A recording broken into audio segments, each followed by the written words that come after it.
Okay, so hi Supratim. Hey Swastika, how are you? I'm good. I'm great. How are you? I'm doing great. It's evening time. I just finished cooking dinner, and Oh, I know it's morning for you, so good morning. yeah, good morning. Yeah. Um, so let me first introduce you to our viewers. Hmm. Firstly, hello everyone. I'm Swastika, and here we have Supratim Day on our podcast today, and he's currently a PhD candidate in planetary science in UC Davis, and he has recently got a NASA Future Investigator Fellowship. Congratulations for that. Thank you. Yeah. So, uh, yeah, how's this COVID times going? How is it there? Well, COVID times is of course unfortunate, and I know it's not a good time for the world, but Mhm. somehow it has actually been a really productive time for myself because I got a lot of time to learn new stuff while sitting at home, and from March to July when I could not go to lab. And I spent a lot of time reading, learning about many other stuff, and thinking about other ideas, which was always in the back burner when I was busy with my research.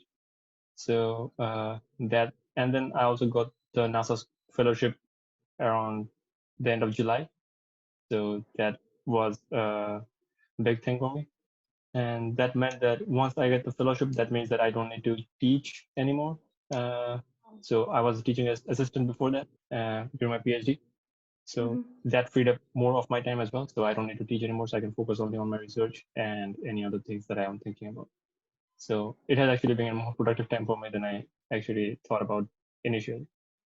Oh, that's great. I mean, how did you manage to get this NASA fellowship?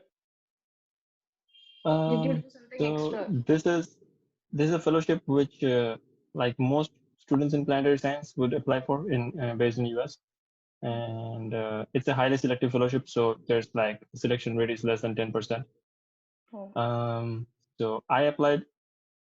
So this is my fourth year right now. So I applied in my third year, but that's not the first time I applied. I applied for 3 consecutive years, and I only got selected in my third year, right? Oh. So although it seems like when you write on your CV, people always write the accomplishments, but they never mention the failures. So the first two times were failures, which I did not when I did not get this fellowship, and only in my third attempt I got it. So that's how I got it. And the fellowship is designed for PhD students in planetary science who the fellowship is basically supposed to fund their research so that the student can focus on their research project instead of trying to get funding from other sources like teaching or working at other research lab, for example. So, and the fellowship also pays for any kind of conference travel and your research expenses, like you need to buy a new instrument or some Oh. reagent or something like that. So that's what the fellowship covers. That's great. It almost covers everything you need for research, right? That's great. Yeah, that's true. Yeah. So jumping onto our podcast. Um, when I saw the list and I saw your name and there was written Cosmochemistry beside it, I was like, what is this subject? And this seems so interesting. So what is Cosmochemistry? And like, tell us something about it, the subject. Right. So cosmochemistry is a one of the parts of planetary science, the broader field of planetary science. So from the name itself, it means the chemistry of the cosmos, for example, and it mostly deals with the formation of the solar system and not the entire cosmos because of the reason being that for doing any research in cosmochemistry, you really need the samples, right? Because it's a chemical analysis of samples. So Mhm. we only have samples from within our solar system. We do not have any samples from any other planets or outside our solar system. So right now it's only limited to what samples we have. And most of the samples are either cosmic dust, which is fine dust particles falling on Earth's surface from space, or meteorites, which are rocks from many asteroids, which are in the asteroid belt. They keep colliding among themselves, and sometimes they get knocked out and they fall on Earth at some point of time. Mhm. So I study mostly meteorites, although during my undergrad years, I also did some internship projects on cosmic dust as well. The goal of cosmochemistry is to understand how the solar system and the planets formed and evolved billions of years ago and what the process is going on, and then like correlate it with other galaxies that we observe. Mm. So it's mainly research part, right? Yes, the entire field of planetary science is mostly like curiosity-driven research. It's not an Mm. applied science. It's basic science and exploratory science, trying to understand what happened, how did it happen, why life is on Earth and not anywhere else. So that's the kind of curiosity-based questions that planetary science is trying to answer. Mm. And where did you hear about this subject? Like, where did you learn about? So like technically, just the name cosmochemistry, I did not hear about until maybe like my second or third year in IIT Roorkee. So what happened was I always was interested in space, anything related to space since I was a kid. I would collect newspaper clippings of any rocket launches or information about satellites that India or NASA launches, for example, and I would paste them in a small diary I had. Then once I joined Roorkee in my second year summer, I thought that I should try to do a research internship. So during Mm-hmm. my second year, I was already working on a research lab in my department during the semester, something called micropaleontology. So that's where you look at very small fossils from the uh, sea level, or like not sea level, I would say the sea sediments, Mm-hmm. and then you can identify a lot of features on those microfossils and try to understand the paleoclimate, that is a climate on Earth long time back. So that's what I was working on and during the semesters, and I thought that that's the only kind of research I can apply for, because if I'm applying for some internship outside the university, they would look for some research background, right? That's what I was thinking in my head that time. So I only applied for micropaleontology labs across the country where I could show that yeah, I have some research background and I want to do some internship during the summer. So luckily I got selected in something lab called the National Institute of Oceanography, and that's located in Goa, of all places. So that was a great place for me to go for a summer internship. So I went there and I worked in a micropaleontology lab for 2.5 months in Goa, and the work was fine. I would not say that it was like really. I was really excited about it. I was only excited about being in Goa and exploring places around Goa. So once the scientist I was working with once he mentioned that Supratim only came here to visit Goa for free. Anyway, so I was working in the lab, and then one day I was just bored and walking around the entire building. So the building is huge. It's a national lab, and it's a huge building. And I was walking around, and then I saw a door on which it was written Cosmic Dust Laboratory. And I was intrigued, like, what is Cosmic Dust Laboratory doing in National Institute of Oceanography? Like, I had no clue what's going on. So the next day, I tried to talk to a PhD student who worked in that lab, and then I got really interested, and I found out that they actually study cosmic dust from the seafloor sediments, and cosmic dust keeps falling on Earth all the time. There's basically 40,000 tons of cosmic dust falling on Earth every year, so that's a lot. And then I talked to the scientist who runs the lab, and next year I applied to that scientist at National Institute of Oceanography for a research internship.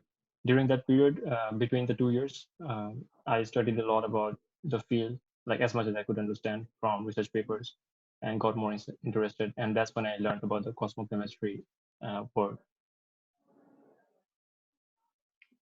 That's great. Like, you were motivated throughout the 2 years you learned from research papers. That's great. Yeah, it was just interesting to me, and then I just kept reading when I had some free time. Yeah. So, can anybody from any subject shift to cosmochemistry, or do we need So something? the better question would be uh, planetary science, not cosmochemistry, because cosmochemistry is a specific field or part of planetary science. So planetary science as a whole has many other parts like geophysics, planetary impacts, where people do a lot of geophysical calculations and computer modeling of how if two planets are colliding, how much energy is released. what the forms of matter are, because that's so highly energetic and high temperature pressure conditions that the forms of matter changes. For example, ice, like water ice, we know Mm, water as water vapor, liquid water, and ice, but there's mm, actually like 11 kinds of different ice depending on the pressure temperature conditions. So they have all different kind of crystal structures and different properties. So that's the kind of modeling and simulations that they do. They also have some experiments where people have huge guns where they impact a bullet made of some material with rocks to see how the rocks behave at different mm, pressure temperature conditions. And then there's also what did I say? Astrobiology aspect, where people with biology background they work mm, on samples and try to understand if life can exist on other planets or why life exists on Earth, stuff like that. So mm. people from various fields can work in planetary science. So there are students who have only chemistry background and they work in cosmochemistry. People from physics background work in the impact or geophysical aspects, Mhm. and people from biology background they work on the astrobiology aspect. So there's vast range of subjects. Yeah, this is like because this is basic science, so uh, many different fields combine together to answer these questions. So like I never thought about research. Like people don't think about research. Like when they are kids, they are usually interested in it, and people are very much interested in. Like almost everybody wants to become an astronaut. But I also wanted to then become an astronaut when I was a kid. yeah, I saw it in your website. Like your website is amazing. It's really Thanks. amazing. I loved it, I and actually made it all. during my last year at Roorkee, Oh, and since oh, then I've no. not actually updated much. Yeah. Yeah, so people, but nobody actually take it seriously and follow their dreams. But you did that. Were you ever afraid of not choosing streams like coding? Did it ever bother you? So to be honest, not really, because first of all, I didn't ever learn coding during my school years. In my Mm, school, I did not have like the coding classes or anything. Like there was no course like that, so I was never really introduced to that coding subject. And although it was always like I always was curious, how is it possible that top 400 or 500 rankers in IIT always go to CS, computer science? Like it makes no sense, because it's not possible that only the top 500 people only like computer science and nothing else. mm, Uh, but maybe it's because computer science is now at, in the age of information technology is the most highest paying jobs mm, exist in computer science, and a great number of jobs as well. So that makes sense the if your goal is to get a job which pays a lot and also gives you some really good problems to solve, and you're interested in it, then of course it makes sense. But still, like all top 500, most of it still doesn't make sense to me. Anyway, even if I was a top ranker, I would not have chosen computer science. That's for sure. I would have mostly gone with one of my interests was aeronautical engineering, and geology was my other choice. So my rank was not good enough for aeronautical engineering anyway. So I stuck to geology or earth science because I was mostly interested in planetary science. So earth science is the closest one I can get to. And then once I started with geology, then I also never really thought about going into the field of what's it called the oil exploration, mm. where petroleum companies hire a lot of geologists. So I was mostly interested in doing research in the planetary aspect, but I didn't know where to start. So I started with micropaleontology, and just by luck, I found that Cosmic Dust Lab. And I did those two internships there. And after that, also in my third year, I was watching a TV show called, I forgot the name. What was the name again? Outlander, yeah, which is based in Scotland. And then I really loved the scenery in Scotland and thought I want to go there. So my fourth year internship, I was looking for places in Scotland where they have some cosmochemistry research, and I found one in University of Glasgow, and I applied there, and that's where I got selected, and I spent my summer in fourth year in Scotland doing research as well as exploring the place, which is beautiful by the way. So yeah, maybe I got distracted from your real question. Why Yeah. not coding, right? Yeah, actually, I never learned coding before I joined IIT Roorkee. And Hmm. in my first year, I think it's still the same right now that in the first year or first or second semester, you have to choose between C++ or Java, which course Yeah. you want to take. So I had Hmm. no idea which one to take because I had no exposure to any of them. And I asked a friend, and a friend said on Java you can use a lot of, you can make a lot of games.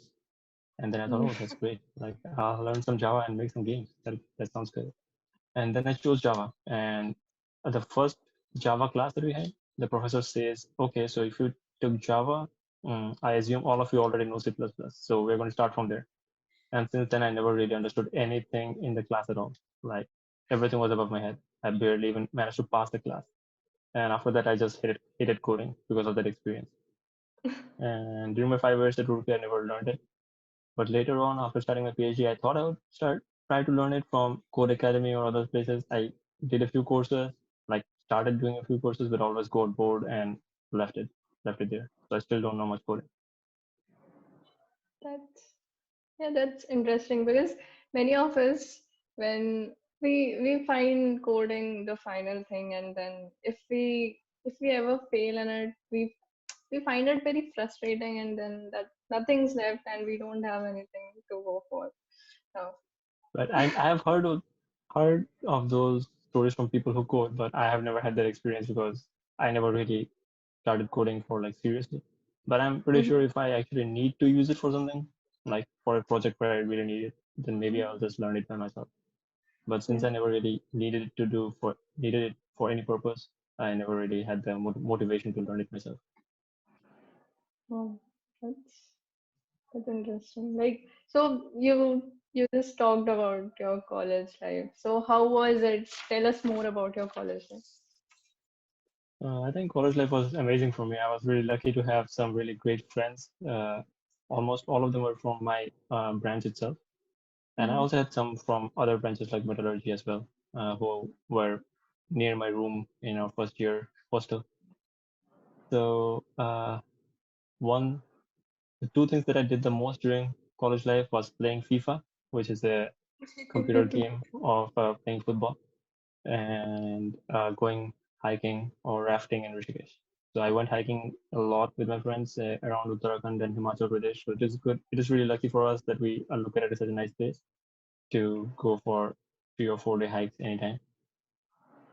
And so FIFA, interesting story is like when I was in my first year, like my roommate used to play a lot of FIFA, and I was like, who the hell plays such a boring game? Like, how are we playing one person controlling one person in the game where there's 11 players? Like, it looks so boring to me.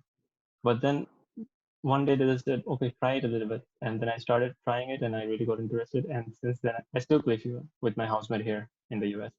So that's been a huge part.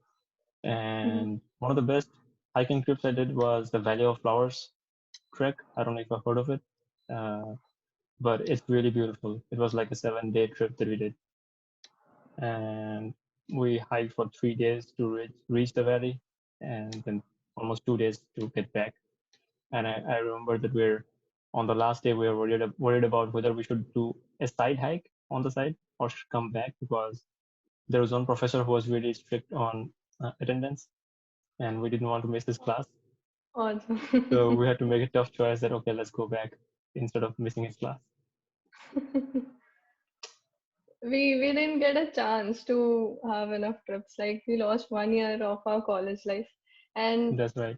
Yeah, yeah, we could have gone to many trips by now, but then COVID is here, and I don't think we can make enough trips the next year too because of COVID. yeah, that's true. I understand. That will be Also, it's dangerous. I Yeah. don't know what the situation is for the people who run the rafting agencies in Rishikesh, for example. Like, I don't think they will have any customers right now. Hmm. And I guess it will be closed these days. Yeah. Yeah, it will be closed. Yeah, So we are unlucky in with this. I know. Uh, so there's always like two sides of the coin. You can try to find Hmm. something positive in that too. Hmm. Maybe spending more time with your family. Yeah, spending more time and spending on studying a lot. Like we are getting a lot of assignments from college, and more than what we had in during online classes, offline classes. We are having more right now, Oh and wow, I did not expect that, but maybe they want to keep you busy. and also there are no friends here. Like I don't have any friend here That's true. You will where be I missing the college life experience yeah because you're just staying at home. a lot. Yeah. Yeah. So yeah. So moving on to our next question. Are you planning anything else? We you told about you publish, right? Did I get it right? Right. That's an idea I'm currently working on. Because of COVID, I thought about it more, but it was in my head for a long time, like the problem at least. So you publish is my idea of a cloud-based software platform, which would Mm-hmm. help academic societies to publish their own journals instead of relying uh, on publishers like Elsevier, Wiley, etc. Mm-hmm. So the problem that we're trying to address is the inaccessibility of academic research or academic papers. So, for example, you as a part of IIT Roorkee would have access to many journals because IIT Roorkee subscribes to those journals. But there are also a lot of journals which would not have access to because IIT Roorkee just cannot afford to subscribe to many journals, right? So there is one fun fact that, for example, a university like Harvard, Mm-hmm. suppose whatever they have access to, IIT Kanpur has access to only 12% of what Harvard has access to, right? That's because Harvard has a lot of money, Mm-hmm. and even IIT Kanpur doesn't have that much. So no matter how world-class researchers are present in IIT Kanpur, for example, they just do not have access to 88% of the research that Harvard has access to, and that itself is a huge like detriment to the research progress.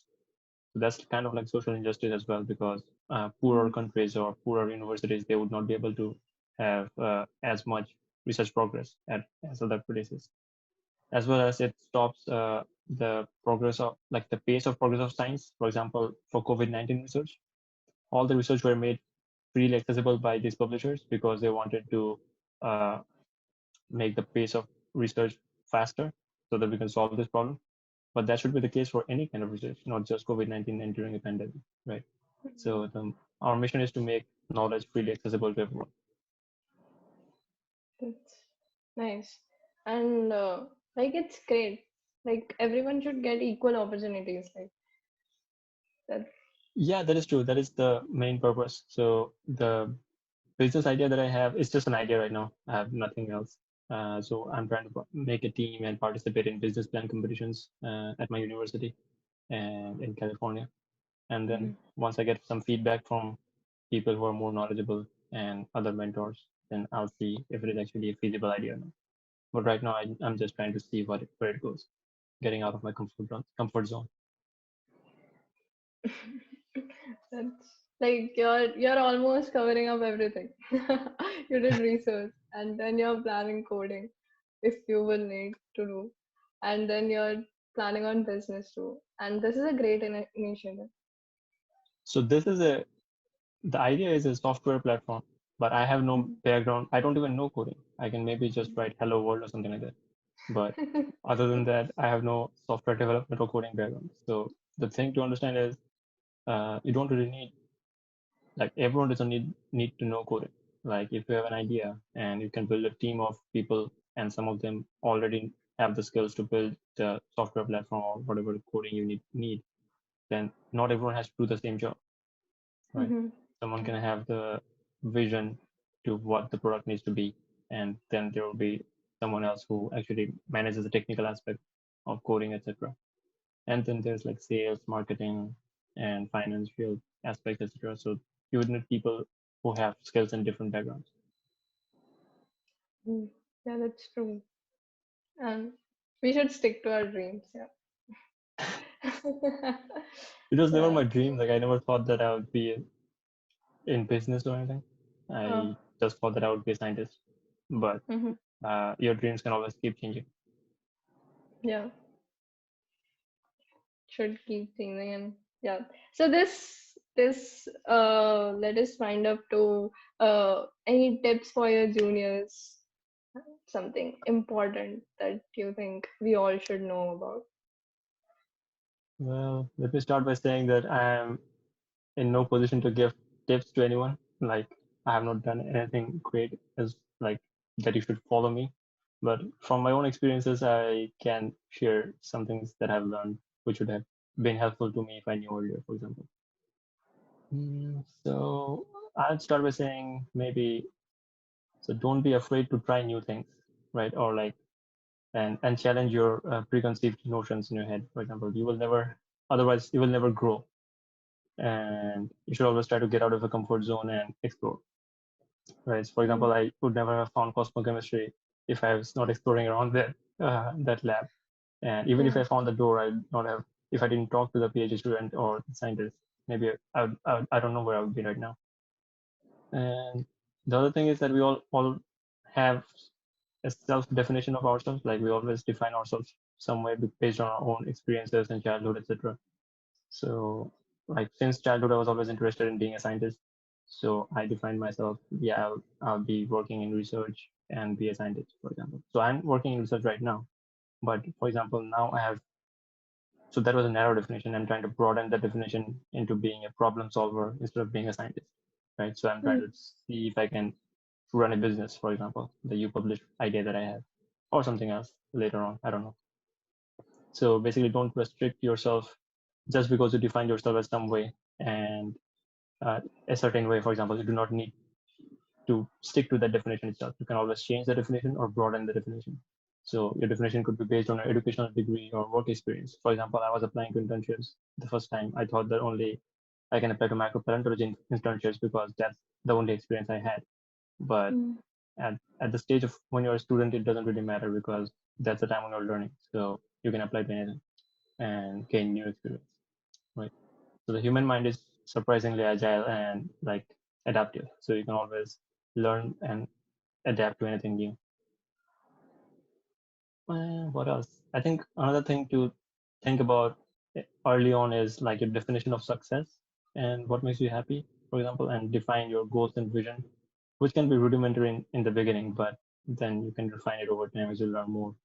Like, for example, you need to define like what is your goal or idea of success. Like, is making as much money as possible, is that your idea of success? In that case, for example, even if you do not like computer science, you can go to computer science and try to get a job at one of the biggest corporations in the world right now, and just to make money, right? Even if you don't enjoy it. But if your vision of success is, for example, spending more time with your family and like work-life balance, so in that case, you'd be happy with some other jobs which have less demand on your time.